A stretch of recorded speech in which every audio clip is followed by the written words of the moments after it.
ఓం శ్రీమాత్రే నమః. శ్రీ శివాయ గురవే నమః.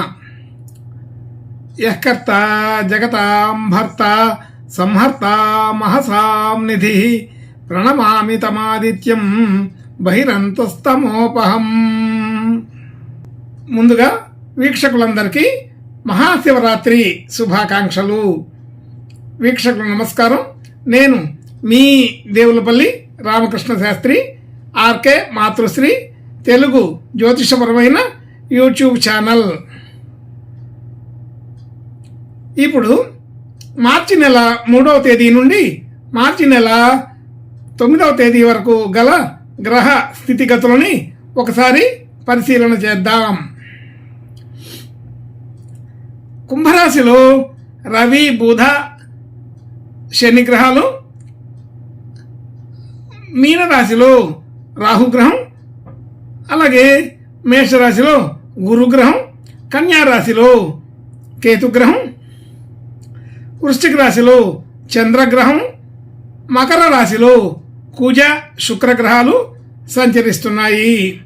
ఇటువంటి గ్రహ స్థితిని అనుసరించి ఈ వారం రాశులకు వార ఫలాలు తెలుసుకుందాం. ఓం శ్రీమాత్రే నమః. ఇప్పుడు సింహరాశి వారి గురించి తెలుసుకుందాం. సింహరాశి వారికి ఈ వారం అనుకూలమైన స్థితిగతులు బాగానే ఉన్నాయి.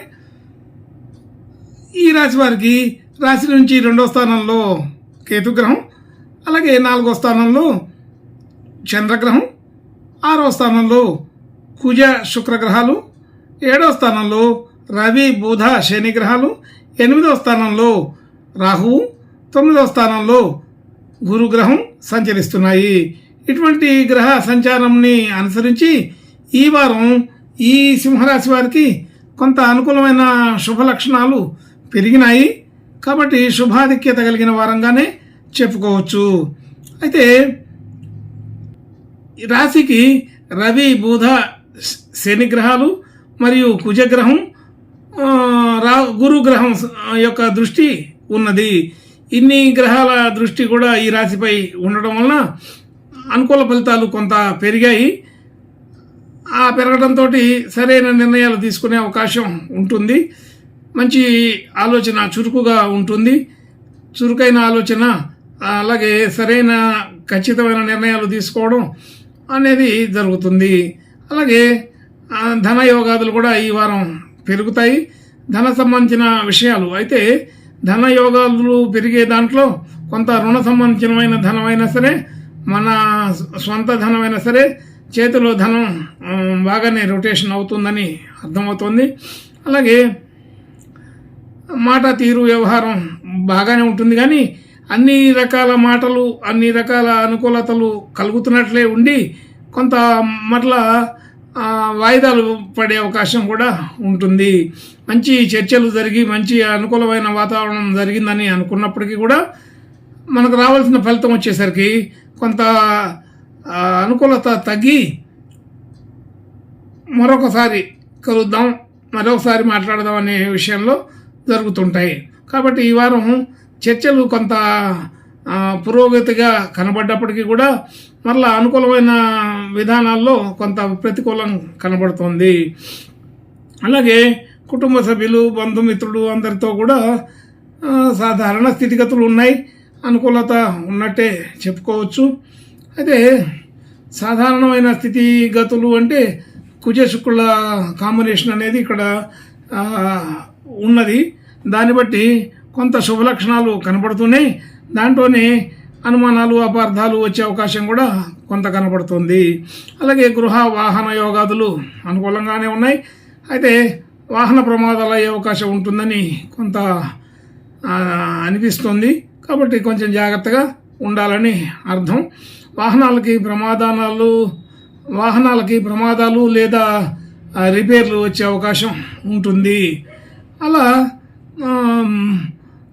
విద్యార్థులకు మాత్రం విద్యా అనుకూలత బాగుంది. విద్యార్థులు విద్యల్లో గొప్పగా రాణిస్తారు.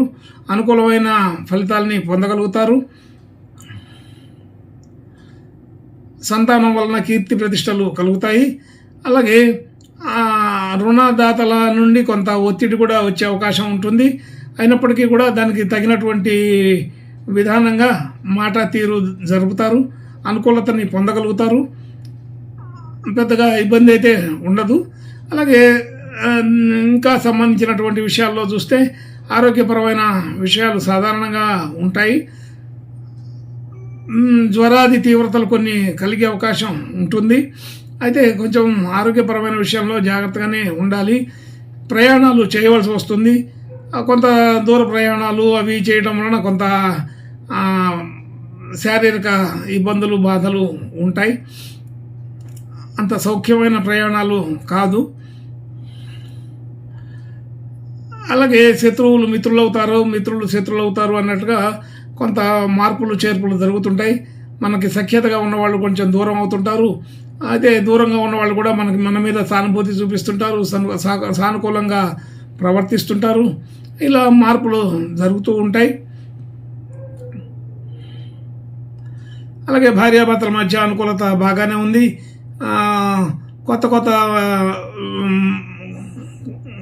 కొత్త వారితో పరిచయాలు అవుతాయి. పరిచయాలు అనుకూలపడే అవకాశం బాగానే ఉంది. అయితే కీర్తి ప్రతిష్టలు పెరుగుతాయి. మనం అనుకున్నంత విధానంలో కొంత తక్కువైనప్పటికీ కూడా మనకి అనుకూలమైన మనస్తృప్తి కలిగినటువంటి సందర్భాలు వస్తుంటాయి. అలాగే ఇల్లు మారడం, అలాగే ఊరు మారడం, ఉద్యోగం మారడం మొదలైన విషయాలు జరిగే అవకాశం ఉంది. ప్రమోషన్లు లేకపోతే బదిలీలు జరిగే అవకాశం ఉంటుంది. కొంత ప్రయత్నం చేసే వాళ్ళకైతే ఇది ఇంకా బాగా అనుకూలపడే అవకాశం ఉంది. అలాగే దూర దేశాలు, దూర ప్రాంతాలు వెళ్ళాలనుకునే వాళ్ళకి ఇది సరైన సమయం. ప్రయత్నాలు చేసుకోవడానికి సకాలంలో ఉంటుంది. అయితే ఇలాంటి ప్రయత్నాలు చేసేవారికి మాత్రమే ఇది అనుకూలత కలుగుతుంది. అలాగే మనం పెట్టుబడులు ఎక్కడైనా పెట్టినప్పుడు అవి కొంత వృద్ధి అవుతాయి. వృద్ధి అవడం అంటే మనం ఇట్లాంటి జూద ప్రక్రియ లాంటివి ఏదైనా అంటే షేర్ మార్కెటు, రియల్ ఎస్టేటు, ఇంకా ఇలాంటివి చాలా ఉంటాయి. వాటిలో ఏదైనా మనం ప్రయత్నం చేస్తే కొంత అనుకూలపడే అవకాశం ఉంటుంది. అలాగే ఉద్యోగంలో మాత్రం కొద్దిగా చిన్న చిన్న ఇబ్బందులు వచ్చే అవకాశం ఉంటుంది. అంటే అనుకూలత తగ్గుతుంటుంది, శ్రమాధిక్యత పెరుగుతుంది. అయితే వర్క్ లోడ్ ఎక్కువ అవుతుందని అర్థమవుతుంది. కొంచెం జాగ్రత్తగా ఉండాలి. బాగా ఎక్కువ శ్రమ పడితే కానీ సాధారణమైన ఫలితాలు రావు. అయితే శ్రమ పడినప్పటికీ కూడా మన శ్రమకు తగిన విలువ, గుర్తింపు ఉండకపోవచ్చు అనేది ఒకటి అర్థమవుతుంది. కొంత ఈ వారం వరకు కొంత జాగ్రత్తగానే చూసుకోవాలి.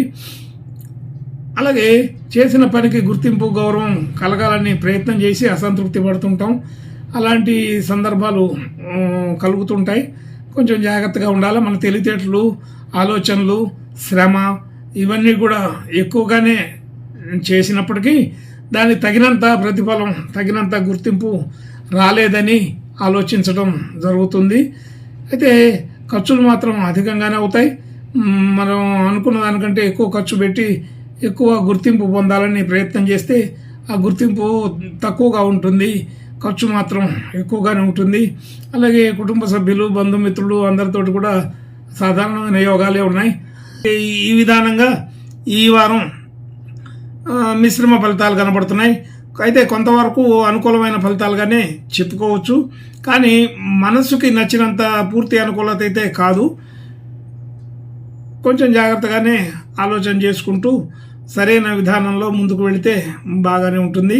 ఇంకా మంచి శుభ లక్షణాలు కలగడం కోసం ఈ సింహరాశి వారు ఈ వారం